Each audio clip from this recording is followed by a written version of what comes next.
The latest leak of the Pixel 9 series provides a comparison between prototype units of the Pixel 9 and the Pixel 9 Pro XL. These videos, initially shared on TikTok, reveal significant design differences between the base Pixel 9 and the high-end Pixel 9 Pro XL. Although these are pre-production models, they are likely close to the final versions that Google will unveil on August 13th. A notable feature is the back of the larger Pixel 9 Pro XL, which has a matte finish to reduce fingerprint smudges.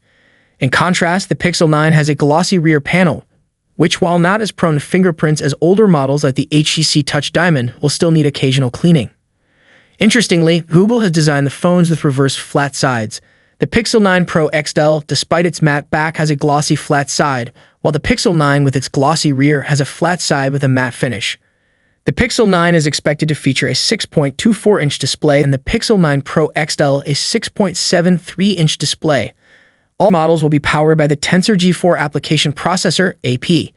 There is also speculation about a fourth Pixel 9 series phone, the Pixel 9 Pro Fold, which would be the second-generation Pixel Fold under a new name. Google might equip the new foldable with the Tensor G4 SoC, an upgrade from the Tensor G2 used in the original Pixel Fold.